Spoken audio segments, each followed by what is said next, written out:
Hello, welcome to Naira's mums world. അപ്പോൾ ഈ weekend ഞങ്ങൾ അച്ഛനെയും അമ്മേനെയായിട്ട് പോയിരുന്നത് ബഹ്റൈൻ ഫോർട്ടിലോട്ടാട്ടോ. കുറച്ചായിട്ട് ഈ പോക്ക് അങ്ങനെ തള്ളി തള്ളി തള്ളി പോകുമായിരുന്നു. അപ്പോൾ ഈ ആഴ്ച പിടിച്ച പിടിയാൽ എന്നാൽ പോകാമെന്ന് വിചാരിച്ചു കേട്ടോ. അങ്ങനെ ദേ ഞങ്ങൾ പോയിക്കൊണ്ടിരിക്കുകയാണ്. പോകുന്നതിൽ സൺസെറ്റിൻ്റെ സമയമായപ്പോൾ എന്തൊരു ഭംഗിയല്ലേ ആകാശം കാണാൻ. ഞാൻ അപ്പോൾ അതൊക്കെ ഒന്ന് ഷൂട്ട് ചെയ്ത് ആഡ് ചെയ്തെന്ന് മാത്രം കേട്ടോ. ഇതിൻ്റെ ഇടയിൽ ഇങ്ങനെ ഓരോ സ്ഥലങ്ങൾ പരിചയപ്പെടുത്തലും പിന്നെ ഭയങ്കര തിരക്കായിരുന്നു. ഇവിടെ ഈദിൻ്റെ പ്രമാണിച്ച് നമുക്ക് 3 ദിവസം ലീവ് ഉണ്ടായിരുന്നു. അപ്പോൾ ആ ലീവിലാണ് നമ്മൾ പോകുന്നത്. ഇത് സെക്കൻഡ് ഡേ ആയതുകൊണ്ട് തന്നെ നല്ല തിരക്കുണ്ടായിരുന്നു. ഞങ്ങൾ ഏകദേശം അവിടെ എത്തി തുടങ്ങി കേട്ടോ, ഫോർട്ടിൻ്റെ അടുത്തോട്ട്. അപ്പോൾ പോയി അവിടെ എത്തി പാർക്കിങ്ങൊക്കെ നടത്തി കഴിഞ്ഞപ്പോൾ ഒരു കുതിര ഇങ്ങനെ പോകുന്നത് കണ്ടപ്പോൾ അതും ഷൂട്ട് ചെയ്ത് വെച്ചു. പിന്നെ നേരെ ഞങ്ങൾ രംഗത്തോട്ട് ഇറങ്ങി. കണ്ടില്ലേ എന്തൊരു ഭംഗിയല്ലേ. ഒന്നാമത് സൺസെറ്റിൻ്റെ സമയമാണ്. തൊട്ടടുത്ത് തന്നെ ഒരു കഫേയാണ് കേട്ടോ. അപ്പം അവിടെ ഇരുന്ന് ഭക്ഷണം കഴിക്കുന്നവർക്കൊക്കെ നല്ലൊരു വ്യൂ ആണ് കേട്ടോ ഇത് കാണുമ്പോൾ. അങ്ങനെ ഞാൻ കുറച്ച് നേരം അവിടെ നിന്ന് ഇതിങ്ങനെ ആസ്വദിച്ച് നിന്നു. അത് കഴിഞ്ഞ് ഞങ്ങൾ മെല്ലെ കോട്ടയിലേക്ക് നീങ്ങി കേട്ടോ. കാരണം വേറെ നല്ല സമയം നല്ലോണം ലേറ്റായി തുടങ്ങിയിട്ടുണ്ടായിരുന്നു. നല്ല തിരക്കുണ്ടായിരുന്നു കേട്ടോ. പൊതുവേ അങ്ങനെ അത്ര തിരക്കൊന്നും കാണാറില്ല. പിന്നെ ഈ ഈദൊക്കെ ആയിട്ട് 3 ദിവസം ലീവാണല്ലോ, എല്ലാവരും അടിച്ചു പൊളിച്ച് നടക്കാൻ വന്നതാണല്ലോ, അതുകൊണ്ട് കുറച്ച് തിരക്കുണ്ടായിരുന്നു കേട്ടോ. അങ്ങനെ അച്ഛനും അമ്മയും പിന്നിലുണ്ട്, സൈഷയുടെ മോളും മുന്നിലും ഉണ്ട്. ഞാനിങ്ങനെ ഷൂട്ട് ചെയ്ത് ഇങ്ങനെ നടന്നുകൊണ്ടിരിക്കുക കേട്ടോ. ഇനി ഞാൻ കുറച്ച് വേണമെങ്കിൽ ഇവിടുത്തെ ഫോർട്ടിനെ പറ്റിയുള്ള കുറച്ച് കാര്യങ്ങൾ പറഞ്ഞുതരാം കേട്ടോ. എനിക്കത്ര വലിയ അറിവുകളൊന്നും ഇല്ലെങ്കിലും ഞാൻ കുറച്ച് ഇതേപോലെ ഗൂഗിൾ ചെയ്തിട്ടും കണ്ടെത്തിയൊക്കെ ആയിട്ടുള്ള കാര്യങ്ങൾ പറഞ്ഞുതരാം. ഇനി ഇതിൻ്റെ ഇടയിലൊക്കെ ആയിട്ട് എനിക്ക് അറിയാവുന്നതും ഞാൻ സെർച്ച് ചെയ്തതുമായ കുറച്ച് കാര്യങ്ങളൊക്കെ ഒന്ന് ആഡ് ചെയ്ത് പറഞ്ഞുതരാം കേട്ടോ. പോകുന്ന വഴിക്ക് ഒരുപാട് കുതിരകൾ പിന്നെ അങ്ങോട്ടേക്ക് ആൾക്കാർ റൈഡ് ചെയ്യാൻ വേണ്ടി കൊണ്ടുപോകുന്നത് കണ്ടിരുന്നു കേട്ടോ. ഇതാണ് കോട്ടയുടെ മുൻഭാഗത്ത് നിന്ന് നോക്കുന്നുള്ള വ്യൂ കേട്ടോ. എന്തൊരു ഭംഗിയല്ലേ. ഞങ്ങൾ പിന്നോട് ഇടയ്ക്കിടയ്ക്ക് വരാറുണ്ട് ഈ ഭംഗി നേരിട്ട് ആസ്വദിക്കാൻ. അച്ഛനും അമ്മേനെയും എന്തായാലും കൊണ്ടുവന്ന് ഈ ഭംഗിയൊക്കെ ഒന്ന് അറിയട്ടെ എന്ന് വിചാരിച്ച് കൊണ്ടുവന്നതായിരുന്നു കേട്ടോ. അങ്ങനെ ഞങ്ങളെല്ലാവരോടും ഇതിൻ്റെ ഉള്ളിലോട്ട് കയറാൻ പോകട്ടോ. കാരണം അതിൻ്റെ മെയിനായിട്ടുള്ള എൻട്രി ഗേറ്റ് എന്നോ അല്ലെങ്കിൽ എന്താ എൻട്രി ഡോറെന്നോ എന്ത് വേണമെങ്കിലും പറയാം. അങ്ങനെ കയറി ഇവിടെ നിന്നും കുറച്ച് ഫോട്ടോസൊക്കെ എടുത്തിരുന്നു. അതുപോലെ ഒരുപാട് പേര് വ്ളോഗ് ചെയ്യുന്നവരുണ്ടായിരുന്നു. അങ്ങനെ പല ആൾക്കാരും ഉണ്ടായിരുന്നു കേട്ടോ ഇതിൻ്റെ ഉള്ളിൽ. നമ്മൾ ചുമ്മാ ടൈം സ്പെൻഡ് ചെയ്യാൻ വേണ്ടി, ഒന്നും കാണാതെ ടൈം സ്പെൻഡ് ചെയ്തിരിക്കാൻ വേണ്ടി വന്നവരും ഒക്കെ ആയിട്ടുണ്ടായിരുന്നു കേട്ടോ. അങ്ങനെ ഞങ്ങളിങ്ങനെ കയറി ഓരോ ഭാഗത്തും അവർ നിർത്തി ഫോട്ടോ എടുക്കാനുള്ള ഏരിയകളൊക്കെ കാണിച്ചു കൊടുത്ത് അവിടെ നിർത്തി കുറച്ച് ഫോട്ടോസൊക്കെ എടുത്തു. പിന്നെ ഇത് കാണാൻ എന്ന് പറഞ്ഞാൽ ലൈറ്റ്സൊക്കെ വരുമ്പോൾ തന്നെ നല്ലൊരു ഭംഗിയാണ്. അതേ കണ്ടില്ലേ, അച്ഛനും അമ്മയും സൈഷയുടെ ഫോട്ടോ എടുത്ത് കൊടുക്കാൻ വേണ്ടി റെഡിയാക്കി നിർത്താം കേട്ടോ. അങ്ങനെ അവരിവിടെ ഫോട്ടോയ്ക്ക് പോസ്റ്റ് ചെയ്യുന്നുണ്ട്. ഞാൻ ആ കൂട്ടത്തിൽ അവരുടെയും ഒന്ന് ചെറുതായിട്ടൊന്ന് ക്യാപ്ചർ ചെയ്ത ശേഷം ബാക്കി കാര്യങ്ങളൊക്കെ ഒന്ന് ക്യാപ്ചർ ചെയ്തെടുത്തിട്ടുണ്ടായിരുന്നു. കനിമോള് പിന്നെ എന്നത്തെയും പോലെ തന്നെ കൂട്ടുന്ന കിളീനെ പറത്തി വിട്ടത് തന്നെ ഞാൻ പറയാറില്ലേ, ഇങ്ങനെ ഓടി നടക്കുകയായിരുന്നു കേട്ടോ. പറഞ്ഞിട്ട് കാര്യമില്ല, ഇനിയിപ്പോൾ കുറച്ച് ദിവസം ലീവാണ്, ഒരു 1 വീക്കോളം ലീവുണ്ട്. അപ്പോൾ പിന്നെ എന്തായാലും അവൾക്ക് വീട്ടിലേക്ക് ബോറടിക്കും. അവൾ അവളുടേതായ രീതിയിൽ എൻജോയ് ചെയ്താണ് ഇപ്പോൾ. ഇതേ കണ്ടില്ലേ, അത്യാവശ്യം തിരക്കിങ്ങനെ വന്നുകൊണ്ടിരിക്കുന്നുണ്ട്. കുറേ പേര് മുന്നിൽ പോയിട്ടുണ്ടാകും. ഈ പുള്ളി നമ്മുടെ മുന്നേ ഉണ്ടായിരുന്നു കേട്ടോ, ഡാൻസൊക്കെ കളിച്ചിട്ട്. അങ്ങനെ നമ്മൾ ഓരോരോ ഭാഗത്തേക്ക് പോയിക്കൊണ്ടിരിക്കുകയാണ്. അങ്ങനെ ഈ ഭാഗത്തെത്തി കഴിഞ്ഞപ്പോഴും കനിമൊക്കെ അവിടെ നിന്നും കുറച്ച് ഫോട്ടോസ് എടുക്കണം എന്ന് പറഞ്ഞപ്പോൾ അവിടെ നിന്നും കുറച്ച് ഫോട്ടോ ഒക്കെ എടുത്തു കൊടുത്തു. അങ്ങനെ അടുത്ത് നമ്മളതിൻ്റെ ഉള്ളിലോട്ട് ഇറക്കാണ്. തലമുട്ടാതെ ശ്രദ്ധിച്ചൊന്ന് ഇറങ്ങണമെന്ന് മാത്രം കേട്ടോ. പിന്നെ ഇറങ്ങിക്കഴിഞ്ഞാൽ കാണാൻ പറ്റുന്നത് ഇവിടുത്തെ ഒരു കിണറാണ്. അതുപോലെ അത് കഴിഞ്ഞാൽ അടുത്തതായിട്ട് നമുക്ക് കാണാൻ പറ്റുന്നത് ഇവരുടെ ഡേറ്റ്സൊക്കെ സൂക്ഷിച്ച് വെച്ചിരുന്ന ഒരു സ്ഥലമൊക്കെയാണ് കേട്ടോ. അപ്പം ഞാനിനി കുറച്ച് കാര്യങ്ങൾ ഈ ഒരു ബഹ്റൈൻ കോട്ടനെ പറ്റി പറഞ്ഞുതരാം. ഏകദേശം 4000 വർഷത്തിൻ്റെ പഴക്കമുണ്ടെന്നാണ് ഈ ഒരു ബഹ്റൈൻ ഫോർട്ടിനെ കുറിച്ച് പറയുന്നത്.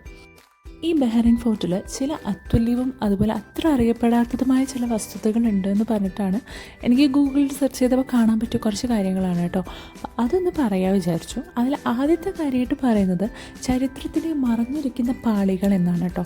അതായത് ബഹ്റൈൻ കോട്ട വെറും ഒരു കോട്ടയായിട്ട് മാത്രമല്ല, അതിനിടയിൽ ഒന്നിലധികം നാഗരികതകൾ ഉണ്ടെന്നാണ് പറയുന്നത്. ഖനനങ്ങൾ വഴി ദിൽമുൻ, ടൈലോസ് ഇസ്ലാമിക കാലഘട്ടങ്ങളിലെ വാസസ്ഥലങ്ങൾ കണ്ടെത്തിയിട്ടുണ്ട്.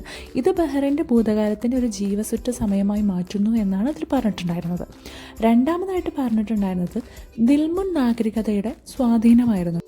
അതായത് പുരാതന മെസപ്പൊട്ടോമിയൻ ഗ്രന്ഥങ്ങളിൽ പരാമർശിച്ചിരിക്കുന്ന ഒരു പ്രധാന വ്യാപാര കേന്ദ്രമായ ദിൽമുൻ നാഗരികതയുടെ തലസ്ഥാനമായിരുന്നു ഈ സ്ഥലം എന്നാണ് പറയുന്നത്.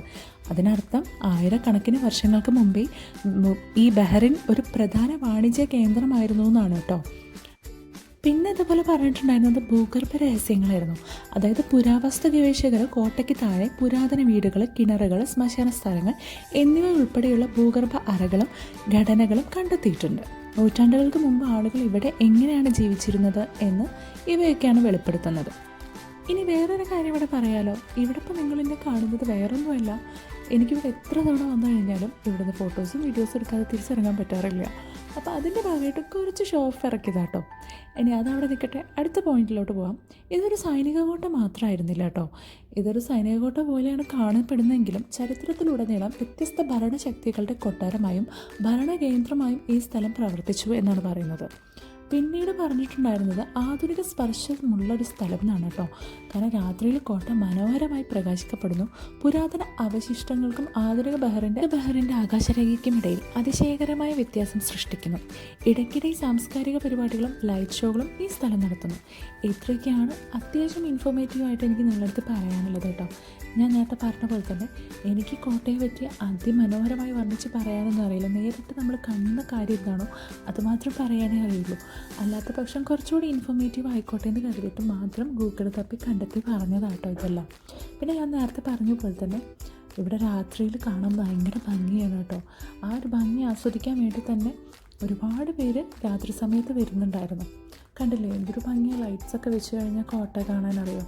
കനിമോൾ ഏകദേശം ഓട്ടൊക്കെ നിർത്തി തുടങ്ങി ക്ഷീണിച്ച് തുടങ്ങിയിട്ടുണ്ടായിരുന്നു കേട്ടോ, വിശപ്പിൻ്റെ വീടൊക്കെ വന്നിട്ട്.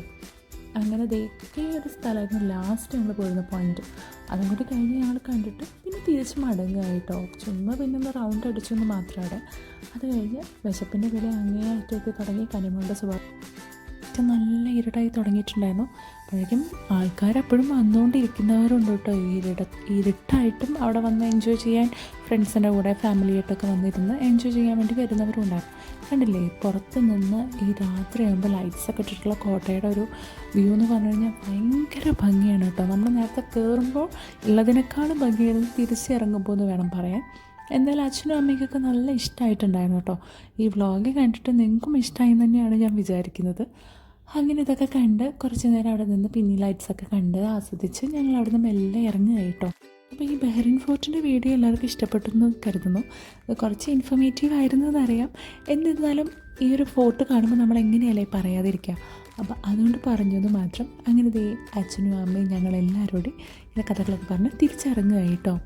അപ്പോൾ ഈ വീഡിയോ ഇവിടെ വെച്ച് അവസാനിപ്പിക്കണം എന്നാണ് എൻ്റെ ആഗ്രഹം. പക്ഷേ അതിന് മുന്നേ വേറൊരു കാര്യം കൂടി കാണിച്ചു തരാം. നമ്മൾ പുറത്തിറങ്ങി കഴിഞ്ഞാൽ പിള്ളേരെ എന്താ പറയുക, അവരുടെ ഏരിയ തന്നെയാണ് കേട്ടോ. അവിടെ പിള്ളേർക്ക് റൈഡ് ചെയ്യാനും എല്ലാത്തിനും പറ്റിയൊരു നല്ലൊരു എന്താ പറയുക അവരവിടെ അറേഞ്ച് ചെയ്ത് വെച്ചിട്ടുണ്ടായിരുന്നു. ഫുൾ ലൈറ്റ്സൊക്കെ ഓണായിട്ട് നല്ല ഭംഗിയുണ്ടായിരുന്നു. അപ്പോൾ അതും കൂടി ഷൂട്ട് ചെയ്തിട്ട് ഞാൻ ഈ വ്ളോഗ് ഇവിടെ അവസാനിപ്പിക്കുകയാണ് കേട്ടോ. അപ്പോൾ നല്ലൊരു വ്ളോഗായിട്ട് കാണുന്നവരേക്ക് tata bye bye, see U.